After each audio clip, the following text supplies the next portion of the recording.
welcome to the official 47th week of January. My name is Joyce Chooks and this is the Breakfast Show. I'm joined by Neki Moyo and Osase Edubo, and I am tired of being in January. We have been in January for 7 years now.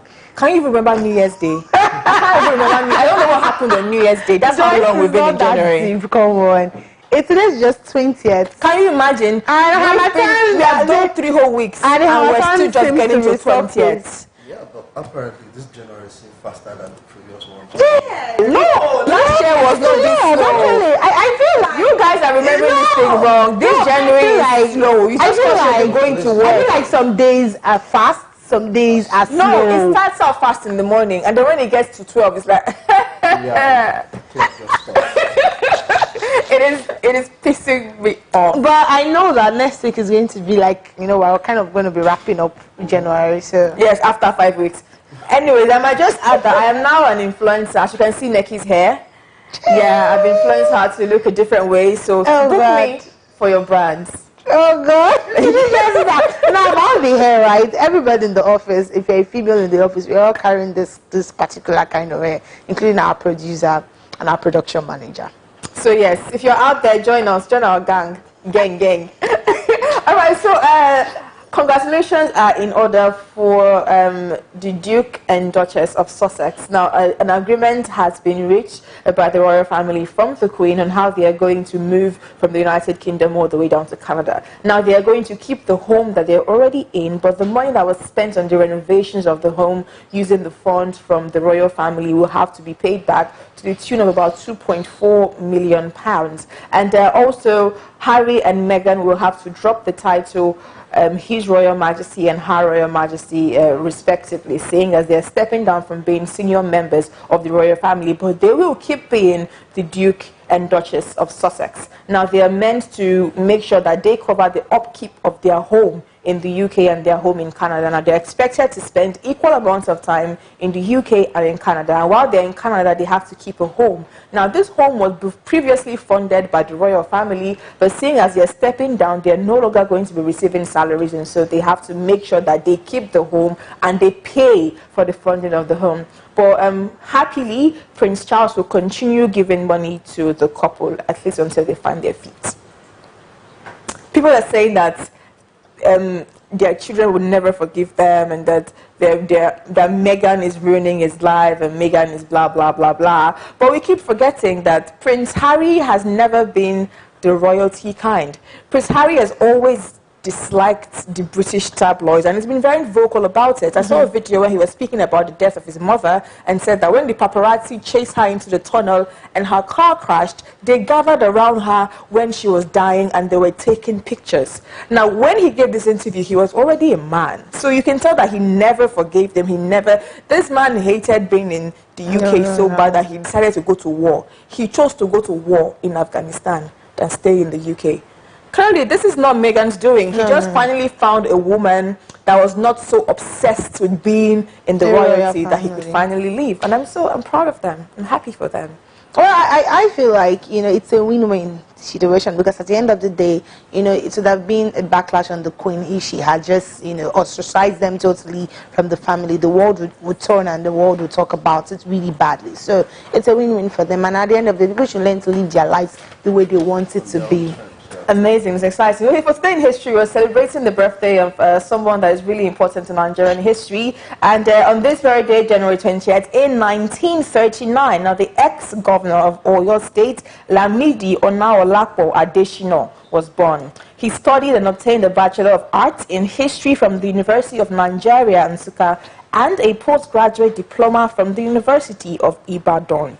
He began his political career at the Federal House of Representatives for Ibadan South 1 constituency in 1979 under Unity Party of Nigeria. He later became the leader of the National Democratic Coalition Party in Oyo State and was arrested by the military regime of Abacha alongside other activists for supporting MKO Abiola. More recently, he supported Abiola Adimoda for governorship under the Action Congress of Nigeria. He died on the 11th of November 2012. Happy posthumous birthday. Happy posthumous birthday. This country has experienced so many great people that we don't know about or talk about. I wish they brought history back to Nigerian schools so we can actually know our people. If this man seems like a very great man, he fought during the Abacha regime, he fought for democracy, and he was imprisoned. He's done so much, but we barely even heard about him. So sad. That, remember that how we talked about Godwin Abbey? I we discovered that he went to a school of strategists and studied strategic studies in Ghana. I think these are the heroes we need to celebrate. Bring back history. We're going to go on a very short break, and when we come back, we'll be talking about something very specific. First of all, are you a Malian? Stay there. We'll be right back.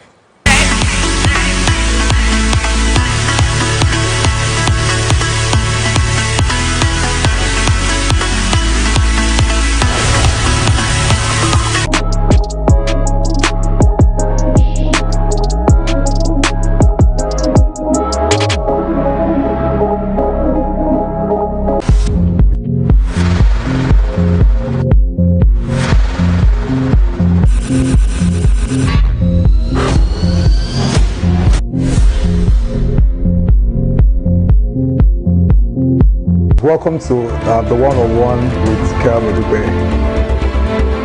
That's why they close. They quickly take their uniform off because they are vulnerable.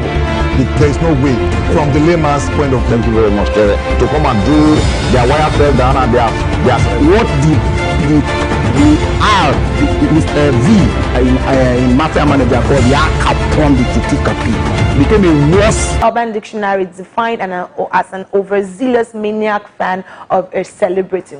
The stan culture has become very much integrated in our society, especially in the entertainment industry. In the West, we have the K-pop culture to the beehives, and coming to Nigeria, you hear Malians and you hear Titans. The question is, are you a stan? This is what we're going to be discussing this morning. You can join the conversation, comment, and follow us on all our socials at TSL Nigeria TV. So, lady, gentleman, Joyce, as I say, are you a Malian, or you're a Titan, or you are a K-pop star? For those people that follow K-pop, I'm a child of God. I am a fan of Jesus Christ. I'm neither. Of course, I'm neither. Okay, so when you guys heard about the whole stand, I stand with this, I stand with that, what just comes to your head about this whole craze about stand? I think all of these things are making sense because of the time that we are.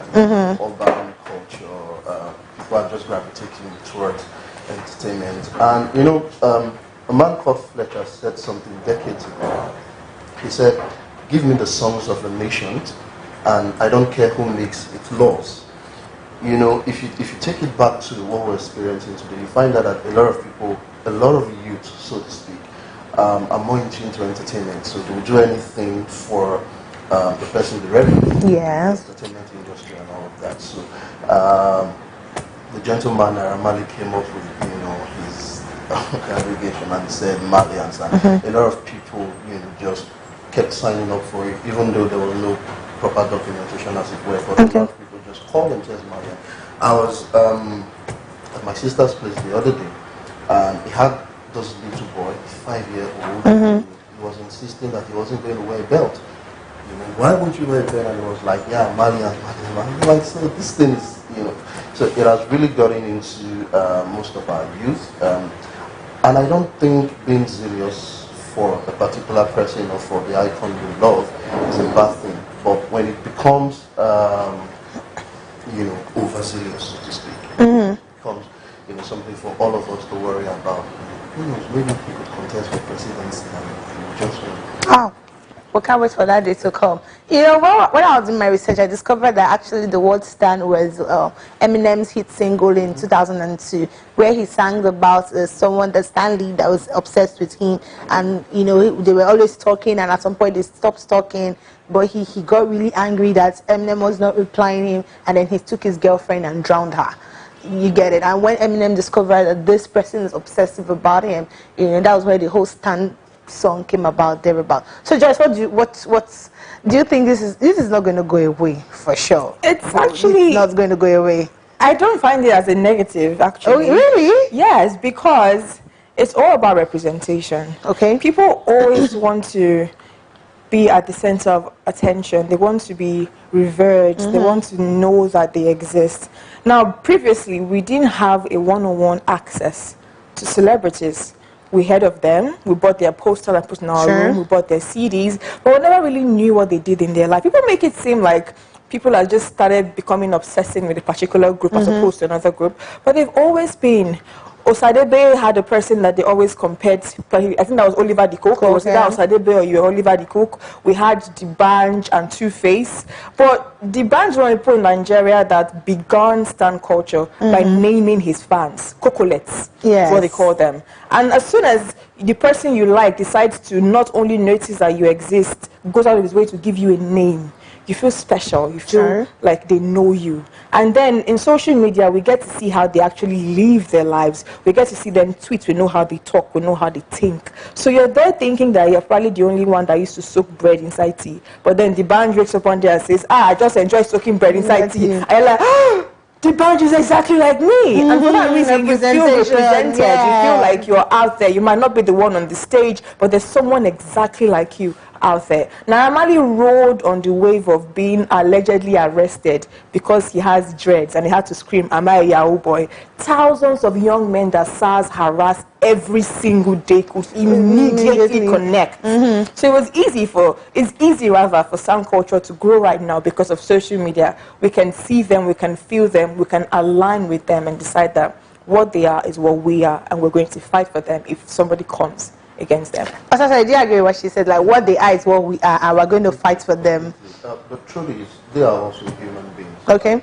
Apart from the fact that they have cameras in their life, bloggers, media, and all of that, who want to blow some of these things out of proportion. Okay. They are still human beings like us. They do the same thing that we do. They do the same thing that we. So when people find, like she said, that level of representation, knowing that the person you really love, the act that you really look up to, is just exactly like you are. It gives you some kind of solace, where you just want to keep identifying with this person. Okay. So, the Malian is a movement. Do you like them?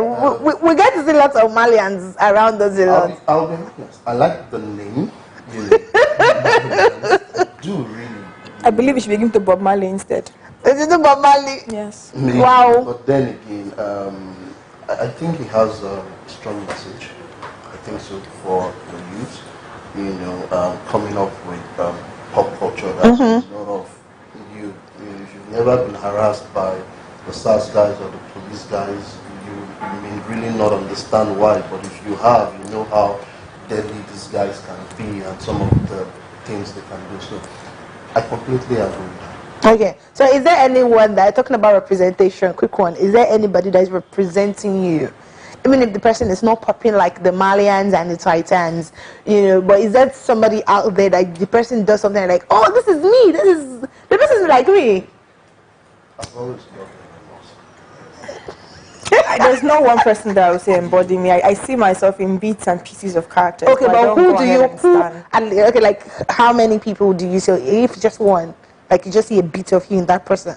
Genevieve Naji, when she was asked at an interview, are you a feminist? And she said yes. A lot of females, celebrities that identify with the movement have been asked if they were feminists, and they would say no, I'm an equalist, because they were going to play politics. They want to be safe. They were afraid that men would not like them if they said yes. So she sort of represented you. Yes. And men are still licking her shoe. So nobody will beat you. So from what I'm getting so far, it means that no matter how large or no matter how quiet this person as a celebrity might be, the person has, everybody has some sort of representation out there. But where do we draw the line as stan culture? Because a lot of people go overboard about it in several countries, especially in the Korean pop culture. We've seen a lot of their celebrities kill themselves because or they commit suicide because it gets to that point where they cannot handle the pressure that comes from their so-called stand. So where do we draw the line? Where should people know, okay, this is the point where I am getting overly zealous about being a fan to this person, or I'm loving this person? Stan culture cannot stop. There's no line for them. Because let's say you wake up today and say that my belief is I believe in men dogs, putting chains on men and making them dogs, and then you make a Twitter page or you make an Instagram page, you're going to grow at least 3,000 people that believe exactly that they want men dogs as well. And you're going to find your tribe. And the thing about stan culture for big celebrities is that the reach that they have is so huge. So instead of them finding their small 1,000 people, they're going to have like 17 million people that think exactly like them. I want to be exactly like them. I want to dress exactly like them. Okay. Then these 17 million people, because they believe that you guys are one and the same, they believe that you should be doing the things that they want to do. And if they find that you slip up, they feel like it is their job to put you in back check on the road that you are supposed to be on. Wow. Whether or not you like it.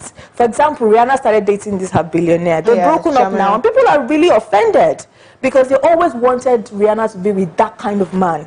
It did not matter whether Rihanna was happy with that kind of man. As far as they're concerned, that is the kind of man that a person at Rihanna's level deserves. So if Rihanna is happy, Rihanna is not happy, Rihanna is sad, Rihanna loves him, that's Rihanna's personal problem. Rihanna should be with the kind of man they want Rihanna to be with. So stan culture does not have a line. It's not going to stop. It's only going to get worse and worse and worse. Because they get bigger than the celebrity. They get bigger. Like when some members of the Bayhive attacked one woman that invited Jay-Z and Beyonce to her husband's football game. He owned the I think it was a football, basketball match. He owned the team, right? And then the Bayhive went to attack the woman because the woman passed in front of Beyonce and spoke to Jay-Z.